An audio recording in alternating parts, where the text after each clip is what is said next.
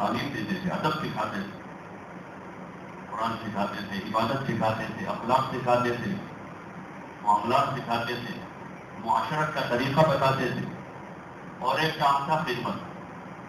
یہ 4 کام ہیں نبیوں کے: دعوت دینا، دین کا سیکھنا سکھانا، عبادت کرنا اور خدمت کرنا۔ یہ 4 کام، اس میں ہمیں لگنا چاہیے۔ ہماری جو سطح ہے ہم شروعات تو کریں، اس سطح سے ہم کر سکتے ہیں، شروعات کریں۔ اور یہ تبلیغ میں اسی کی مشق ہے۔ ایک آدمی جہالت میں غفلت میں ہے، جماعت میں جا کر یہ 4 کام سیکھے، عبادت کرنا بھی سیکھیں، دعوت دینا بھی سیکھیں، خدمت کرنا بھی سیکھیں، سیکھنا بھی سیکھیں، سکھانا بھی سیکھیں۔ جماعتوں میں جا کر آدمی سیکھ کر اس کی مشق کر کے آوے، اور اپنے گھر کے ماحول میں اپنے کام کاج کے ساتھ، اپنے کاروبار کے ساتھ، اپنے بیوی بچوں کی خدمت کے ساتھ ساتھ آگے اس میں رکھے، لایانی سے بچاوے اپنے آپ کو۔ ہاں، جس قسم کی لایانی میں مشغول ہے، اور اگر گناہ ہے تو گناہ تو اس سے زیادہ بدتر چیز، گناہوں کے ماحول سے بچاوے۔ ماحول آدمی کو برا بنا دیتا ہے، اس لیے اچھے ماحول میں رہنے کی تعلیم ہے دین۔ آدمی اچھے ماحول میں رہے، برے لوگوں کے ساتھ نہ بیٹھے، گالی گلوچ ہیں جن میں جس کو فجور ہیں، جو زنا شراب کے عادی ہیں، بلکہ وہ تو آدمی اگر اچھا سمجھدار ہے اور ایسے لوگوں کے ساتھ نشست و برخاست جاری ہے تو یہ تو اللہ کی لعنت اور عذاب کا ذریعہ ہے۔ کیا بنی اسرائیل پر لعنت ہوئی؟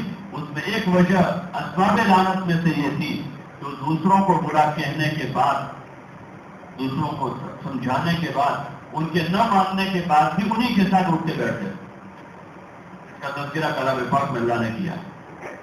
اپنے ماحول کو پاک کرنا، اور ہم سب کریں گے دل سے، دوسروں کا قصور نہیں نکالیں گے، ہمارا بھی اس میں حصہ ہے اس ماحول کی خرابی میں۔ یا تو ہماری جان لگ رہی ہے، ہمارا مال وہاں لگ رہا، قصوروار ہم ہیں، اپنے آپ کو قصوروار ٹھہرا ہے کہ جو فساد ماحول میں ہے، معاشرے میں ہے، جو برائیاں ہیں، اس میں میں بھی ایک ذمہ دار ہوں۔ چاہے میں اس نہیں کرتا ہوں، میں شراب نہیں پی رہا ہوں، میں زنا نہیں کر رہا ہوں، میں سود نہیں کھا رہا ہوں، میں نماز نہیں چھوڑ رہا ہوں، لیکن میں ان چیزوں کی دعوت نہ دے کر نماز پڑھنے کی اور زنا چھوڑنے کی اور شراب چھوڑنے کی میں دعوت نہ دے کر میں بھی قصوروار ہوں۔ میں قصوروار ہوں۔ حدیث میں آتا ہے من رأى منكم منكرا فليغيره بيده، کہ تم میں سے کوئی آدمی کسی برائی کو ہوتا ہوا دیکھے، اس کو چاہیے کہ وہ اپنے ہاتھ سے اس کو روکے۔ اپنے گھر میں آدمی اپنی اولاد کو، اپنے بھائیوں کو، اپنے بھتیجوں کو آدمی آج کی طاقت سے بھی سمجھا سکتا ہے، وقتی کے ساتھ کہہ سکتا ہے۔ اصل تو یہ کام اسلامی خلافت میں امیر المومنین کا ہے، لیکن جزوی طور پر آدمی اپنے گھر کا ذمہ دار ہے، جہاں وہ اس کو خرچہ دیتا ہے، پیسہ دیتا ہے، خرچ کرتا ہے، وہ اتنا کنٹرول رکھتا ہے اپنے گھر میں۔ محلے میں نہیں کہ آدمی استعمال کر سکتے۔ اگر اتنی استعداد آدمی ہے تو اپنی زبان سے اس کو روکیں کہ بیٹا اچھا نہیں، محبت کے ساتھ سمجھا بجھا کر۔ اتنی بھی طاقت نہیں آدمی میں تو پھر اپنے دل سے تدبیر کریں یہ برائی کیسے ختم ہو جائے۔ یہ سب کا مشترکہ ذمہ داری ہے سب۔ آدمی اپنے بس کی کوشش کرے کہ اپنے محلے میں کوئی بے نمازی نہ رہے، سارے لوگ 5 وقت کے نمازی ہوں، کوئی گناہ پروان نہ چڑھے یہاں، کسی قسم کے گناہ کو گنجائش نہ رہے ہمارے محلے میں۔ اگر محلے میں ایسی فکر کرنے والے تیار ہو جائیں تو انشاءاللہ اللہ کی ذات سے امید ہے کہ پھر گناہ ہمارے محلوں میں پروان نہیں چڑھے گا۔ لیکن جب اس لائن کی کوئی کوشش ہی نہیں، کوئی فکر ہی نہ ہو، بلکہ سارے اسی میں ہم کیا کریں، ان کا مسئلہ ہے وہ تو پھر وہ مسئلہ ان کا، آج ان کے گھر میں آگ لگی ہوئی ہے، کل تو وہاں سے ہوتے ہوتے ہمارے گھر تک آ جائے گی۔ جیسے محلے میں آگ لگی رات میں 12 بجے چوتھے پارٹ میں چھٹے مکان پر، اور ہماری بیوی جگہ کر کہہ رہے کہ فلاں جگہ آگ لگی، ارے سو جا، ہم کو کیا ان کے گھر میں لگی؟ اس کے پڑوس والے کی بیوی نے کہا کہ وہاں آگ لگی ہوگی، ارے سو جا، 12 بجے کون جائے گا وہاں؟ اس کے پڑوس والے کے بچے نے اٹھا کر ابا کو، ابا وہاں آگ لگی، ارے بھائی سو جا، تجھے کیا ہے، وہاں لگی۔ وہ آگ وہاں سے یہاں پھر ہوتے ہوتے سارے محلے کو جلا کے پاک کر دے گی۔ اس لیے قصوروار ہم سب ہیں، گنہگار ہم سب ہیں، ہمیں اپنی گنہگاری کا اعتراف کرنا ہوگا. قصور ہمارا، ہم نے اس کی کوشش نہیں کی. ارے جگہ تک ہم نے تو یہ کیا، ہم نے تو یہ کیا، ہم نے تو وہ باتیں کی ہیں ساری چوکوں پر بیٹھ کر، چوراہوں پر بیٹھ کر. جو اس باتوں کو کرنے کا اللہ نے منع کیا تھا کہ لوگوں کے گناہوں کی باتیں تم چوکوں چوراہوں پر مت کرو، یہ ان کی غیبت ہے. ہم نے تو غیبتیں کی ہیں، کوشش تھوڑی کی ہے. گنہگاروں کے گناہوں پر ہم نے تو غیبت کی ہے. ٹھیک ہے انہوں نے گناہ کیا ہے، گناہ ہے اور ہر میں گناہ ہے، لیکن ان گناہوں کا ان کی پیٹھ پیچھے تذکرے وہی غیبت ہے. ہم نے کیا کوشش کی؟ ہر آدمی کہتا ہے ہم نے تو یہ کیا، ہم نے کہا تھا ان کو مانتے نہیں، وہ نہیں کرتے، یہ نہیں کرتے. باپ یہ کہہ رہا ہے بیٹا نہیں مانتا، بیٹا کہتا ہے ابا نہیں مانتے، بیوی کہہ رہا ہے شوہر نہیں. تو پھر کون قصوروار کون ہے؟ اگر سب یہ کہہ دیں کہ میں قصوروار میں ہوں تو مسئلہ حل ہو جائے گا. قصوروار ہم ہیں اور اللہ نے ہمیں کام دیا ہے، محنت دی ہے کہ جس میں اگر امت کے تمام طبقات، غریب بھی، مالدار بھی، پڑھے لکھے بھی، ان پڑھ بھی، بڑے چھوٹے بوڑھے جوان سب مل جل کر اگر اپنی مشترکہ کوششیں اور اپنا مشترکہ سرمایہ پر لگاتے ہیں تو اللہ کی ذات سے امید ہے، اللہ کی ذات سے امید ہے کہ جو برائیاں جو گناہ بستیوں میں ہیں اللہ تعالیٰ اس کو دفع کر دے گا، نیکی کی فضا بنا دے گا. ہاں یہ اجتماع اس لیے ہوتے ہیں کہ ہم سب فکر مند ہوں. مقصود خالی کوئی بیان سننا سنانا نہیں ہے، بلکہ ان فکروں کا مذاکرہ ہے اور اپنی فکروں کو بیدار کرنا ہے. کوئی کسی بات کا تہیہ کر کے اٹھنا ہے، کوئی بات طے کرنی ہے، کوئی بات طے کرنی ہے. آج کا یہ گھنٹہ 2 گھنٹہ جو فارغ کیا ہے وہ صرف اس لیے نہیں تھا کہ بھائی 2 گھنٹے فارغ کیے، اب آئندہ کوئی تقریر کا پروگرام ہوگا، کوئی بیان ہوگا، کوئی اجتماع ہوگا تو پھر آئیں گے. اب یہاں ہمارا ایسال ثواب ہو گیا، ایسال ثواب کے واسطے نہیں ہے خالی، بلکہ ہماری فکروں کو بیدار کرنا ہے. ہمیں سب سے پہلے ہمیں توبہ کرنی کہ اللہ قصوروار ہم ہیں، مجرم ہم ہیں، گنہگار ہم ہیں کہ ہم نے اپنی جوابداری پوری نہیں کی. اپنے گھر کی سطح پر بیوی بچوں کو سمجھانے کی جوابداری ہماری، محلے کی سطح پر اپنے محلے کے لوگوں کے ساتھ حسن سلوک کے ساتھ ان کو سمجھانے کی جوابداری ہماری، اپنے گاؤں اور بستی کی سطح پر چاہے کسی قوم کا آدمی ہو. حضور علیہ السلام نے ساری قومیتوں کو ختم کر دیا. ہاں اس کو اپنی جگہ باقی رکھا کہ یہ قومیتیں اور یہ جو کچھ ہے صرف آپس کے تعارف اور پہچان کے لیے ہے، اس سے مزید اس کا کوئی درجہ نہیں، اس کا کوئی درجہ نہیں. ہم سب اللہ کے بندے ہیں، ہم سب اللہ کے بندے ہیں. ہم سب کو اللہ نے ایک ماں باپ سے وجود دیا ہے. انا خلقناکم من ذکر و انثی، ہم نے تم کو ایک مرد و عورت سے، آدم اور حوا علیہ السلام کے ذریعے سے اللہ نے ہم سب کو پیدا کیا، چاہے وہ آدمی سید ہو، پٹھان ہو، شیخ ہو، گاشی ہو، یہاں کا ہو، وہاں کا ہو، عربی ہو، عجمی ہو، کہیں کا بھی ہے، سب ایک ماں باپ کی اولاد ہے. یہ اللہ کہہ رہا ہے سب ایک ماں باپ کی اولاد ہے، ہم سب ایک ہیں. آپس میں کیا وجہ ہے کہ ہم جدا ہیں؟ کوئی وجہ نہیں ہے، کوئی وجہ نہیں، بس ہمارے دماغ کی خرابی ہے جو ہم جدا ہیں. ہم جدا ہیں دماغ کی. جیسے ایک بھائی ایک ماں کے 7 بیٹے ہوتے ہیں، کسی بیٹے کو کچھ 19-20 وہ بھاگا وہاں سے، میں تمہارا بھائی نہیں، تو میری ماں نہیں، میں تمہارا بیٹا نہیں، ایسا ویسا کر رہا ہوں، پاگل پڑا ہے اس کا. اس سے میں بول رہا نہیں کر رہا 1 مہینہ 2 مہینے 6 مہینے دھیرے دھیرے ٹھکانے آتا ہے، کبھی پاگل پڑا ہے اس کا. ایسا ایسے جو لوگ ایسی باتیں کرتے ہیں وہ فلاں ہے اور یہ فلاں ہے اور وہ فلاں ہے اور یہ فلاں ہے، یہ سارا پاگل پنا ہے. اللہ کہہ رہا ہے ہم نے تم کو ایک مرد ایک عورت سے پیدا کیا ہے. اور دوسری جگہ اللہ کہہ رہا ہے انما المؤمنون اخوہ، کہ مسلمان آپس میں سب بھائیوں کی طرح ہے. حضور علیہ السلام فرمائے کہ مسلمان آپس میں ایک دیوار کی طرح ہے، ایک دیوار کی طرح ہے. جیسے پوری دیوار ایک ہے، چاہے مختلف اینٹوں سے بنی ہے، لیکن ان اینٹوں کو جوڑ دیا گیا، جمع کر دیا گیا. اب یہ پوری دیوار ایک ہے، اس میں سے ایک اینٹ نکالنے جائیں گے دوسری اس کے ساتھ آئے گی، اس کے ساتھ جڑی ہوئی ہے. اب یہ ٹوٹ سکتی ہے لیکن الگ نہیں ہو سکتی، ایک دیوار کی طرح. ایک جگہ مثال دی آپ نے کہ مسلمان آپس میں ایک جسم کی طرح ہے، پورا ایک جسم. اور پھر آپ نے کہا کہ اگر پیٹ میں تکلیف ہوگی تو پورے جسم کو تکلیف ہوگی.